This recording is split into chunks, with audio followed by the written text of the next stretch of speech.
Good morning, everyone. Another video today. It's going to be a slightly longer one, but it's setting up the ATX side lateral raise attachment.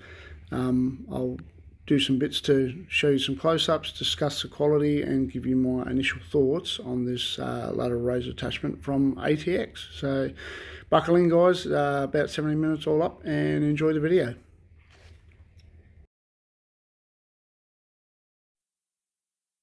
Righto, guys, so ATX, what they're calling it, the flying option. We'll call it a standing lateral raise attachment. There's the instructions.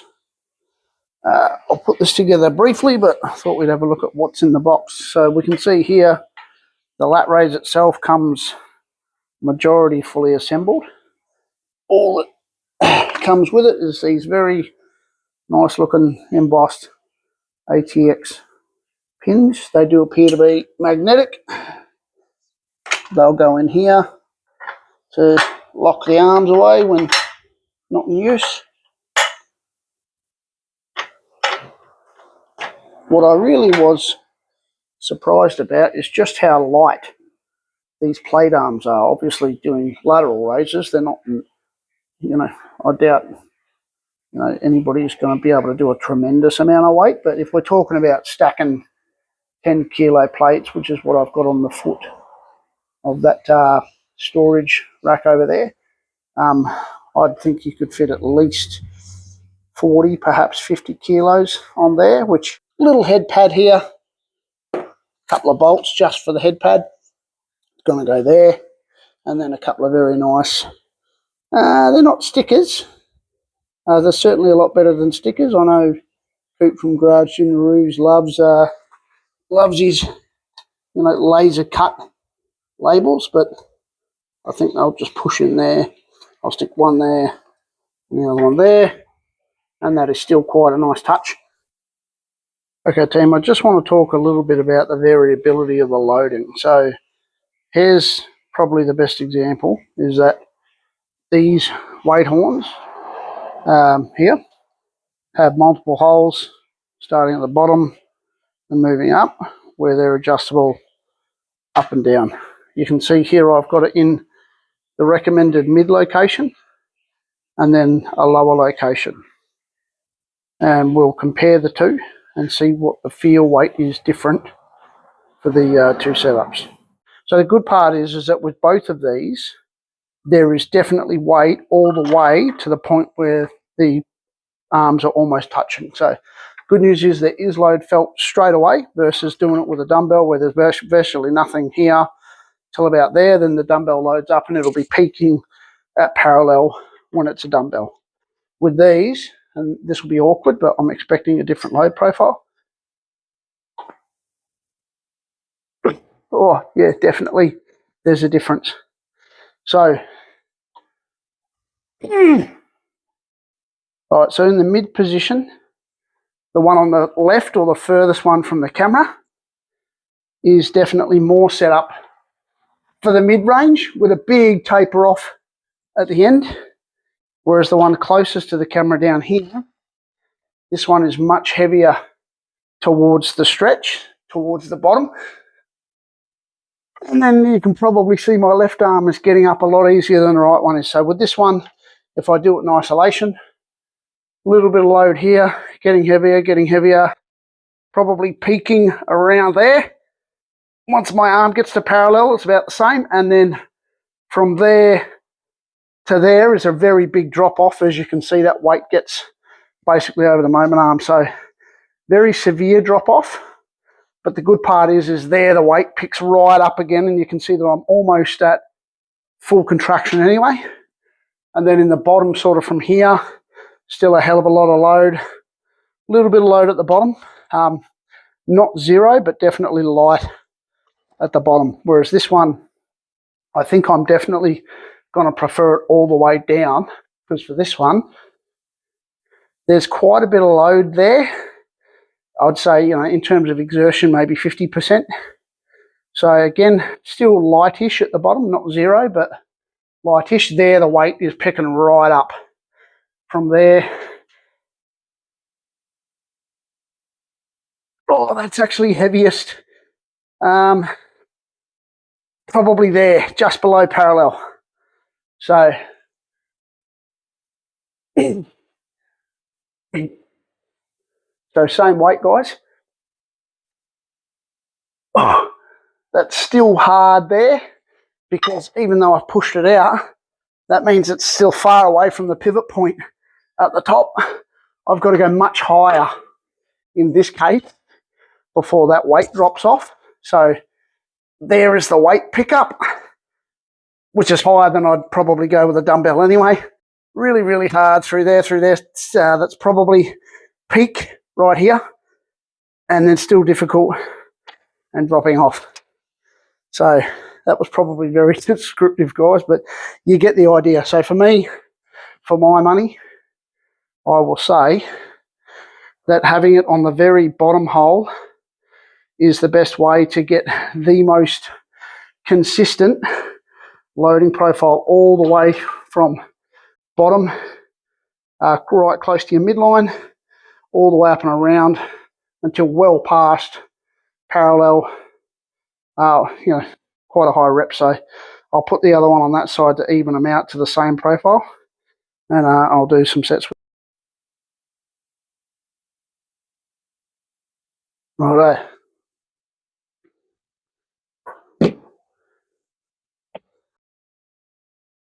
Change this over. So plates off. Just so you can see how quickly it takes to change the height, guys. Worth thing of note, rather than using two little half metal welded on nibs, which is what ATX does on their larger attachments, they've just used a couple of rounded screws that fit in the hole. I don't know why they wouldn't have just welded the nibs on there like they do with their larger attachments, but for whatever reason they've chosen to go this way. Not a problem at all. It doesn't make it any faster or slower to change over, but I just thought it was worth pointing that out for those of you that have other ATX attachments. You're probably used to those welded sort of half nuts that they have on their other attachments. But all right, there you go. So now we are loaded the same. So from here, now I've got 10 kilos on there now.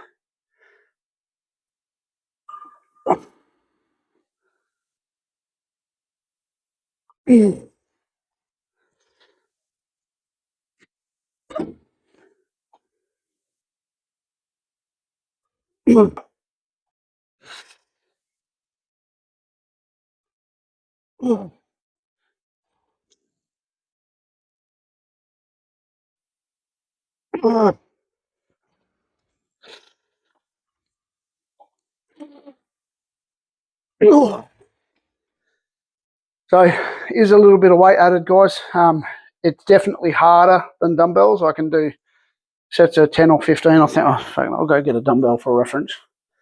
Dumbbell equivalent.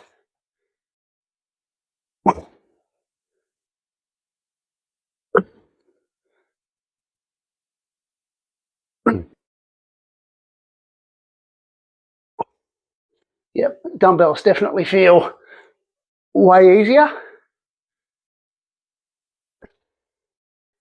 Yes, just confirming the machine does feel far smoother, far difficult weight for weight. They were 10 kilo dumbbells. This is 10 kilos on the machine. Obviously, there is a little bit of weight in the arm. Not a massive amount. Like if I take the weight off, or maybe 3 kilos on the arm itself. But yeah, so we'll take that off. You've seen the use doing a set. 10 kilos aside, I normally wouldn't do sets as low as whatever I did, 8. I'd like to prefer. I normally train 6 to 8 reps for compound movements. For isolation exercises on smaller muscle groups, I prefer to do, anywhere from 10 to sort of 12, 15s getting up there. That's not because I think there's anything wrong with 15s or 20s. It's just I'd like to lift slightly heavier weights and be a little bit more time efficient at the gym.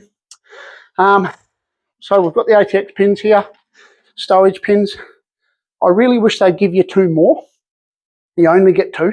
So, because you've got to choose between, you know, do I stow them like this and then keep them out of the way?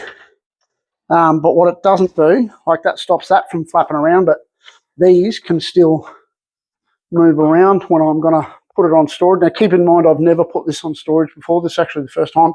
Hopefully, I can just store it easily on the back of the rack. So let's undo. Just like all the other new ATX attachments, it does have that nut with the self aligning, or sorry, the washer is actually built in there. It's on like pressure teeth. You could rip it out, but you'd break it. But that's the washer built into it. I'll try and hold it this way. That way these won't carry around. So lift it up, 2-hand lift. In terms of weight, I'm just guessing that we're eyeballing it, but I'd say that's around 15 kilos. I'll come around the back here, and then let's just try here for now. See if that interferes with anything. Doesn't appear to. It's not interfering with my chalk bowl. Got my spotter arms there. Can I still get my... Ooh, yes, just. That might be an okay spot. I do have to tweak it a little bit, but that's a flip down for my belt squat, because I don't like moving stuff around a lot. So that belt squat is just for flipping straight down. That, for me, that might, as again, first time ever, but that's probably going to be an okay spot. Like I said, I didn't say, but I don't squat inside the rack, so that's not an issue for me.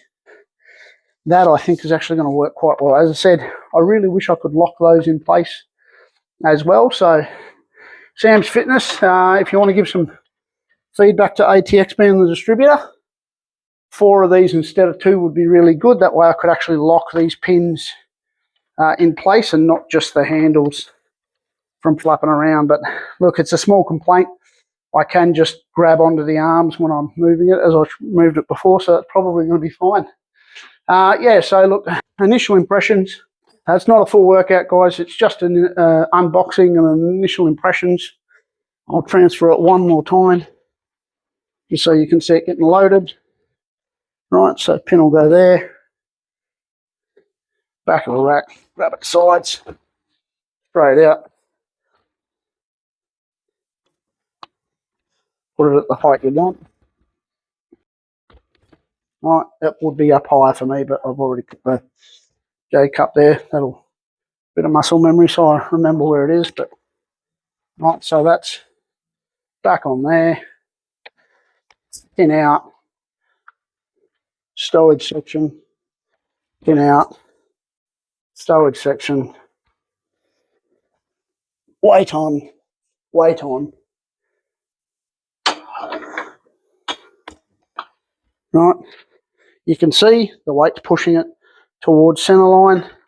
These are, I wasn't sure about not having proper knurling, but these little indentations and the textured powder coat are quite good. I'll bend down a little bit because this should be 1 hole higher. Well, actually, even without bending down. That still works, guys. By rights, I should have the pivot points in line with my shoulder joint, but because of the ability of these to move up and down, that's actually sort of compensating for it not being in the correct spot. But no, I'm quite happy with that, guys. So there it is. That's how it looks. No, actually, let's have a look. So front row.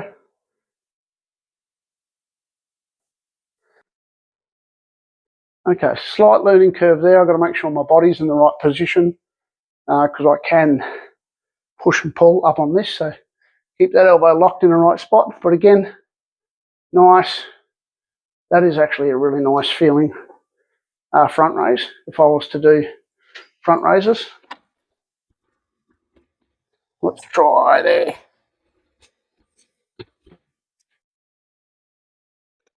Yep, that might be okay. Again, this is the first time I've ever used it, guys, so it might look junky.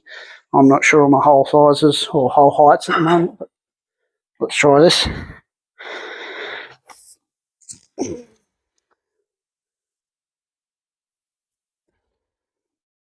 This actually also feels pretty good.